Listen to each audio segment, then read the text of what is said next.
दोस्तों नमस्कार, हाजिर है एक बार फिर से आज की बड़ी और ताजा खबरों के साथ। बस आपसे निवेदन है, कृपया वीडियो को लाइक कर दें, चैनल को सब्सक्राइब कर लें और घंटी बटन जरूर दबा दें। वहीं पहली बड़ी खबर है, पंजाब में किसानों ने चुनाव लड़ने का किया ऐलान। 22 संगठनों ने मिलकर बना ली पार्टी। जी आपको बता दें कि पंजाब में 32 किसान संगठनों में से 22 संगठनों ने चुनाव लड़ने का ऐलान कर दिया है। 22 संगठनों ने पंजाब संयुक्त समाज मोर्चा के नाम से अपनी अलग पार्टी बना ली है। किसानों की ये पार्टी पंजाब की सभी 117 सीटों पर आगामी विधानसभा चुनाव लड़ेगी। किसानों के इस मोर्चा का चेहरा बलबीर सिंह राजेवाल होंगे। प्रेस कॉन्फ्रेंस में बलबीर सिंह राजेवाल ने कहा कि संयुक्त किसान मोर्चा अलग अलग विचारधारा के लोगों के साथ बना है। एक हम बहुत बड़ी लड़ाई जीत कर आए हैं। उन्होंने कहा कि हमसे लोगों की अब उम्मीदें बढ़ गई हैं, हम पर लोगों का दबाव बना। अगर वो मोर्चा जीत सकते हैं तो पंजाब के लिए भी कुछ कर सकते हैं। उन्होंने कहा कि जनता की आवाज को सुनते हुए पंजाब के लिए एक मोर्चे की घोषणा की गई है, जिसका नाम पंजाब संयुक्त मोर्चा होगा। इस दौरान उन्होंने कहा कि बाकी 3 संगठन आपस में विचार कर रहे हैं हमारे साथ आने को लेकर। बलबीर राजेवाल ने कहा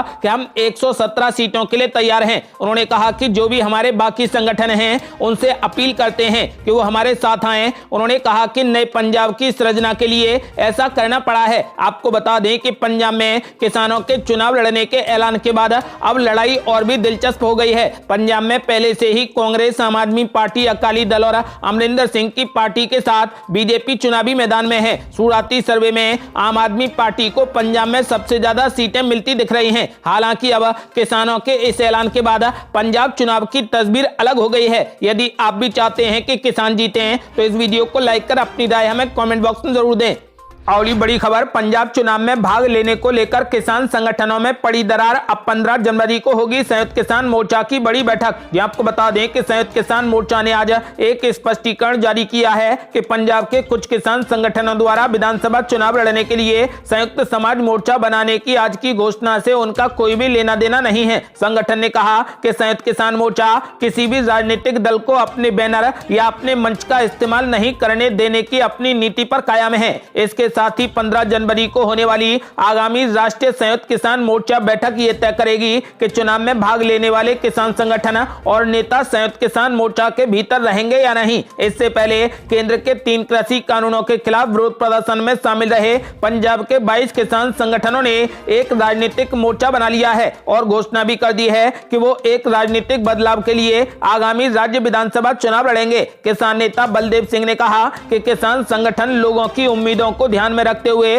राजनीति में प्रवेश कर रहे हैं। सिंह ने कहा कि हम पंजाब को एक नई दिशा देंगे। उन्होंने कहा कि अवैध रेत खनन और मादक पदार्थ समस्या का राजनीतिक दलों द्वारा समाधान नहीं किया जा रहा। सिंह ने कहा कि हम पंजाब के लोगों को विश्वास दिलाते हैं कि वे हम पर विश्वास करते हैं और हम उनके मुद्दों को हल करने की दिशा में काम करेंगे, जैसे नशीली दवाओं से खतरे को रोकना और युवाओं को विदेश जाने से रोकना। किसान नेता कुलवंत सिंह संधू ने कहा कि हम पंजाब को शीर्ष पर ले जाना चाहते हैं। किसान संगठनों के राजनीति में आने के फैसले पर प्रतिक्रिया व्यक्त करते हुए राजेवाल ने कहा कि यह निर्णय लेने के लिए पंजाब के लोगों की मांग और भारी दबाव था। उन्होंने कहा कि यह फैसला राजनीतिक बदलाव के लिए लिया गया है। राजेवाल ने कहा कि संयुक्त समाज मोर्चा सभी 117 विधानसभा सीटों पर चुनाव लड़ेगा। अगली बड़ी खबर, सपा बसपा और भाजपा पर जमकर बरसे असदुद्दीन ओवैसी, बोले अब हिस्सेदारी की होगी बात, यूपी में फहराएंगे मजलिस का झंडा। ये आपको बता दें कि AIMIM के राष्ट्रीय अध्यक्ष असदुद्दीन ओवैसी ने जनसभा में विपक्षियों पर निशाने साधे।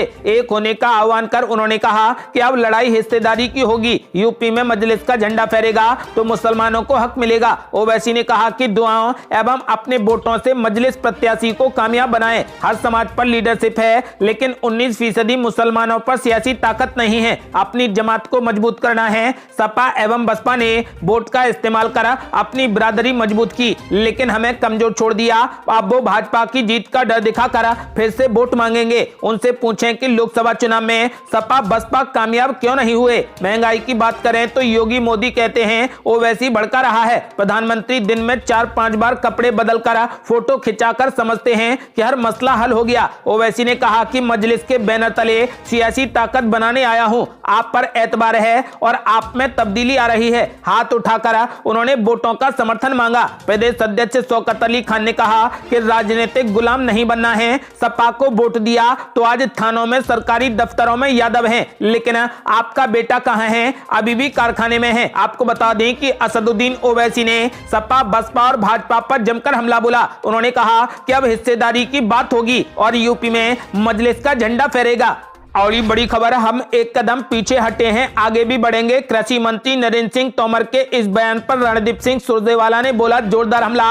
बोले सरकार कृषि कानूनों को खत्म करती है और कृषि मंत्री कहते हैं कि कानून फिर से लाएंगे। ये आपको बता दें कि किसानों की घर वापसी के बाद कांग्रेस नेता रणदीप सिंह सुरजेवाला ने किसान विरोधी षड्यंत्र की आशंका फिर से जाहिर की है। उन्होंने कृषि मंत्री नरेंद्र सिंह तोमर के बयान पर प्रतिक्रिया देते हुए सरकार पर हमला बोला। उन्होंने कहा कि किसान विरोधी षड्यंत्र का पर्दाफाश हो चुका है। चुनाव के बाद किसानों पर फिर से भार होगा। सुरजेवाला ने कहा कि मोदी जी 3 काले कृषि कानूनों के खिलाफ माफी मांगते हैं। देश के कृषि मंत्री उन कानूनों को एक बार फिर सही बताते हैं। मोदी सरकार 3 काले कानून खत्म करती है, लेकिन कृषि मंत्री कहते हैं कि कानून फिर से लाएंगे। रणदीप सिंह सुरजेवाला ने नरेंद्र सिंह तोमर के बयान का एक वीडियो भी सोशल मीडिया पर शेयर किया है। केंद्रीय मंत्री नरेंद्र सिंह तोमर ने शुक्रवार को नागपुर में कहा था कि हम कृषि सुधार बिल लेकर आए थे। कुछ लोगों को यह रास नहीं आया, लेकिन वो 70 वर्षों की आजादी के बाद एक बड़ा रिफॉर्म था। उन्होंने कहा कि यह रिफॉर्म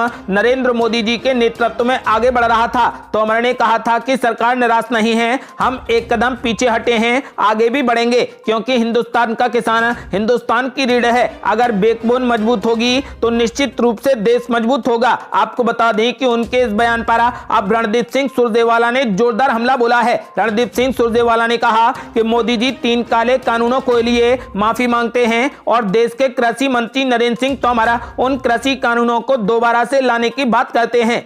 और ये बड़ी खबर, स्मृति ईरानी ने राहुल गांधी पर बोला जोरदार हमला। बोली परिवार वाला व्यक्ति घर के नजदीक रहता है, दूर नहीं भागता। ये आपको बता दें कि कांग्रेस नेता राहुल गांधी 2019 के लोकसभा चुनाव में स्मृति ईरानी के हाथों मिली करारी हार के बाद बीते 18 दिसंबर को अपने पूर्व संसदीय क्षेत्र अमेठी आए थे। उनके साथ यूपी प्रभारी प्रियंका गांधी वाड्रा भी मौजूद थी। राहुल गांधी ने अमेठी में करीब 6.5 किलोमीटर का रोड शो किया और इस जगह से अपना पारिवारिक रिश्ता भी जोड़ा था। अब उनके इस बयान पर अमेठी की वर्तमान सांसद और केंद्रीय मंत्री स्मृति ईरानी ने जोरदार हमला बोला है। उन्होंने एक न्यूज चैनल के कार्यक्रम में कहा कि पारिवारिक रिश्ते वाला व्यक्ति अपने घर से दूर नहीं भागता है। स्मृति ईरानी ने कहा कि 2 दिनों के लिए अमेठी आने की बात करने वाले राहुल गांधी यहां आए तो सही, मगर महज आधे घंटे रुकने के बाद लौट गए। अगर उनका यहां के लोगों से पारिवारिक रिश्ता होता तो 2.5 साल बाद आने पर वो कम से कम 2.5 घंटे तो अमेठी की जनता के बीच बिताते। परिवार का व्यक्ति घर के नजदीक रहना चाहता है, ना कि घर से दूर भागता है। आपको बता दें कि स्मृति ईरानी ने यह भी दावा किया है कि राहुल गांधी और प्रियंका गांधी की रैली के लिए कांग्रेस शासित पड़ोसी राज्य छत्तीसगढ़ और मध्य प्रदेश से भीड़ को जुटाना पड़ा था। और बड़ी खबर, पंजाब में बगैर मुख्यमंत्री चेहरे के चुनाव लड़ेगी कांग्रेस, सामूहिक नेतृत्व पर जताया भरोसा। ये आपको बता दें कि पंजाब चुनाव के लिए कांग्रेस पार्टी किसी को भी मुख्यमंत्री चेहरा घोषित नहीं करेगी, बल्कि पार्टी ने सामूहिक नेतृत्व में चुनाव लड़ने का फैसला किया है। हालांकि कहा जा रहा है कि अभी इस पर अंतिम फैसला लिया जाना बाकी है। खबर है कि प्रदेश में कई नेताओं का मानना है कि पार्टी को जातीय समीकरण को साधने के लिए सामूहिक नेतृत्व में चुनाव लड़ना चाहिए। फिलहाल कांग्रेस की स्क्रीनिंग कमेटी की बैठकें लगातार जारी हैं। समाचार एजेंसी ANI ने पार्टी के सूत्रों के हवाले से कहा है कि चर्चाएं लगातार जारी हैं और इस पर अंतिम फैसला लिया जाना है। पार्टी के एक नेता ने बताया कि अब उन्होंने शीर्ष नेताओं के सामने इच्छा जताई है कि पार्टी को आगामी चुनाव के लिए सामूहिक नेतृत्व में काम करना चाहिए। रिपोर्ट के मुताबिक ऐसा लग रहा है कि इस कदम के साथ ही पार्टी वोटों के ध्रुवीकरण से बचना चाहती है, क्योंकि चरणजीत सिंह चन्नी मुख्यमंत्री चेहरा होते हैं तो दलित वोट हासिल करने की संभावनाएं ज्यादा हैं। राज्य की आबादी में जाट, सिख और हिंदू वोटरों की संख्या भी काफी ज्यादा है। उप मुख्यमंत्री सुखजिंदर सिंह रंधावा जाट सिख हैं, जबकि अन्य deputy CM OP Soni Hindu हैं। आपको बता दें कि पंजाब कांग्रेस के अध्यक्ष नवजोत सिंह सिद्धू जाट सिख हैं और सुनील जाखड़ जाट हैं। जाखड़ चुनाव प्रचार समिति के प्रमुख हैं। चुनाव से पहले ही पंजाब में कांग्रेस स्क्रीनिंग कमेटी विधायक, सांसदों, मंत्रियों और नेताओं के साथ कई बैठकें कर चुकी है। उम्मीदवारों के चयन चयन के लिए दिल्ली में कमेटी की 2 बार बैठक हो चुकी है। साथ ही पार्टी ने परिवार के एक ही सदस्य को टिकट देने का फैसला किया है। आपको बता दें कि फिलहाल पार्टी ये भी निर्णय जल्द लेगी कि बगैर मुख्यमंत्री के ही पंजाब में चुनाव लड़ा जाएगा। और बड़ी खबर, सांसद साक्षी महाराज का बड़ा ऐलान, बोले जनसंख्या नियंत्रण और समान नागरिक संहिता का कानून जरूरी। ये आपको बता दें कि भाजपा सांसद साक्षी महाराज ने कहा कि भारत में जनसंख्या नियंत्रण कानून और समान नागरिक संहिता की सख्त जरूरत है। साक्षी महाराज ने असदुद्दीन ओवैसी को जमकर खरी खोटी सुनाई। उन्होंने कहा कि असदुद्दीन ओवैसी कहते थे कि राम मंदिर के निर्माण पर खून की नदियां बह जाएंगी। तंज कसते हुए उन्होंने कहा कि मंदिर निर्माण हो रहा है लेकिन खून का एक भी कतरा नहीं गिरा है। जनसंख्या नियंत्रण पर साक्षी महाराज ने कहा कि 4 बीबी 40 बच्चे अब भारत में नहीं चलेगा। कहा कि हिंदू चिंता मत करो, अयोध्या काशी के बाद अब मथुरा की बारी है। चारों तरफ भाजपा में समाज हो रहा है। मोदी अवतारी पुरुष हैं। कश्मीर से लेकर कन्याकुमारी तक तिरंगा आसमान में शान से लहरा रहा है। हजारों सालों में मोदी जैसा व्यक्ति जन्म लेता है। इससे पूर्व कृषि राज्य मंत्री लाखन सिंह राजपूत ने केंद्र व राज्य सरकार की उपलब्धियों पर चर्चा की। वह जिले के विकास के बारे में बताया। मंत्री लाखन सिंह राजपूत व साक्षी महाराज ने कार्यकर्ताओं को शॉल उड़ाकर व माल्यार्पण कर सम्मानित किया। आपको बता दें कि फिलहाल साक्षी महाराज ने ऐलान कर दिया है कि जनसंख्या नियंत्रण कानून देश के लिए जरूरी है। उन्होंने ऐलान किया है कि हिंदू चिंता मत करो, अब अयोध्या काशी के बाद मथुरा की बारी है। और बड़ी खबर, हिंदू महासभा ने किया यूपी चुनाव लड़ने का ऐलान, मथुरा और वृंदावन से उतारे उम्मीदवार। ये आपको बता दें कि उत्तर प्रदेश में चुनावी सरगर्मी तेज होने के साथ ही चुनावी मैदान में तमाम राजनीतिक दल अपनी अपनी ताल ठोककर दावेदारी करने में जुट गए हैं। इस बीच अखिल भारतीय हिंदू महासभा ने यूपी की सियासत में अपनी ताकत आजमाने का फैसला किया है। हिंदू महासभा ने ऐलान किया है कि 6 दिसंबर को प्रशासन द्वारा जलाभिषेक के कार्यक्रम की अनुमति न देने, उसने हिंदुओं की आवाज को बुलंद करने के लिए चुनाव लड़ने का ऐलान किया है। अखिल भारतीय हिंदू महासभा के बैनर तले शुक्रवार को एक पत्रकार वार्ता आयोजित की गई। इस वार्ता में उपस्थित पार्टी पदाधिकारियों ने उत्तर प्रदेश की सभी विधानसभा सीटों पर प्रत्याशी खड़े करने का दावा किया। वहीं मथुरा वृंदावन विधानसभा क्षेत्र से दिनेश कौशिक को उम्मीदवार घोषित कर दिया गया है। और बड़ी खबर, नितिन गडकरी ने किया यूपी में अमेरिका जैसी सड़कें बनाने का वादा, बोले डबल इंजन लगा दो, 5 लाख करोड़ रुपए यूपी को दूंगा। ये आपको बता दें कि केंद्रीय सड़क परिवहन एवं राजमार्ग मंत्री नितिन गडकरी ने कहा कि यूपी का समुचित विकास तभी होगा जब सड़कें अच्छी होंगी। प्रधानमंत्री नरेंद्र मोदी के नेतृत्व में अब तक प्रदेश में 3 लाख करोड़ की लागत से सड़कें बनी और बनाई जा रही है। इनमें से कई प्रोजेक्ट पूरे हो चुके हैं और कुछ पर काम चल रहा है। इस चुनाव में एक बार फिर से योगी केशव के नेतृत्व में डबल इंजन लगा दो, अगले 5 साल में यूपी को 5 लाख करोड़ रुपए दूंगा। यूपी की बराबरी अमेरिका के रास्ते के बराबर होगी, ऐसा वचन मैं आपको दे रहा हूं। आपको बता दें कि केंद्रीय मंत्री ने कहा कि यूपी की पहचान बीमारू राज्य की रही, जिसे अब प्रगतिशील, संपन्न और समृद्ध प्रदेश का दर्जा मिल चुका है। सड़कों का जाल बिछाकर प्रदेश को और समृद्ध किया जाएगा। प्रधानमंत्री ग्राम सड़क योजना से प्रदेश के सभी गांवों को हाईवे से जोड़ा जाएगा। उन्होंने कहा कि उत्तर प्रदेश बदल रहा है। जो काम 50 वर्ष में नहीं हो सका, उसे प्रदेश सरकार ने महज 5 साल में करके दिखा दिया है। और बड़ी खबर, आयकर के छापे पर मुख्यमंत्री योगी ने विपक्ष पर साधा निशाना, बोले जो सत्ता से दूर हैं उनके घरों से मिल रहे 200 करोड़ रुपए। ये आपको बता दें कि मुख्यमंत्री योगी आदित्यनाथ ने विपक्ष पर जमकर हमला बोला। उन्होंने कहा कि उत्तर प्रदेश में पूर्व की सरकारों ने संस्कृत का पैसा कब्रिस्तानों को दे दिया, गरीबों को आवास देने के स्थान पर अपने घर भर लिए। जो सत्ता से दूर हैं उनके घरों से 200 करोड़ रुपए मिल रहे हैं। ये रकम कहां से आई? उन्होंने कहा कि 5 साल सत्ता में रहते हुए ये धनराशि एकत्रित की गई है। मुख्यमंत्री योगी आदित्यनाथ भारत रत्न पूर्व प्रधानमंत्री स्वर्गीय श्री अटल बिहारी वाजपेयी के 98वें जन्म दिवस के मौके पर बटेश्वर में जनसभा को संबोधित कर रहे थे। मुख्यमंत्री ने कहा कि कुछ लोग 5 वर्षों से सत्ता से बाहर हैं, फिर भी आयकर छापों में घरों से 200 करोड़ रुपए मिल रहे हैं। उन्होंने कहा कि रुपए खेत और खलिहानों में नहीं उगते हैं। अगर खेतों में रुपए उगते तो हमारे सांसद राजकुमार चाहर के पास सबसे ज्यादा पैसा होता, क्योंकि वो भाजपा किसान मोर्चा के अध्यक्ष हैं। उन्होंने कहा कि इतना पैसा मिलने का मतलब जब वो लोग सत्ता में थे तब उन्होंने खूब लूट खसूट की है। ये पैसा 5 साल की सरकार के दौरान जनता से लूटा हुआ धन है।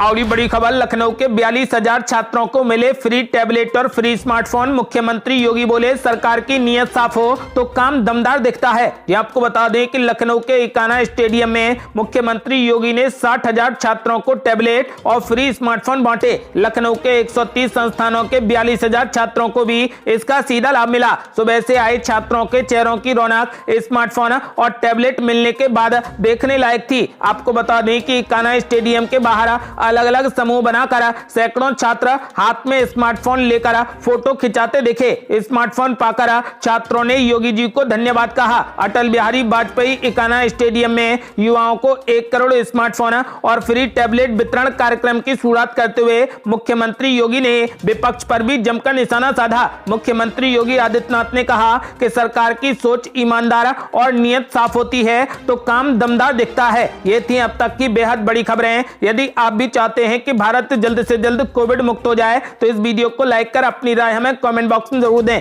यदि आपने अभी तक हमारे चैनल को सब्सक्राइब नहीं किया है तो कृपया चैनल को सब्सक्राइब कर घंटी बटन जरूर दबा दें। जल्दी मिलते हैं बड़ी अपडेट के साथ, तब तक के लिए जय हिंद, जय भारत।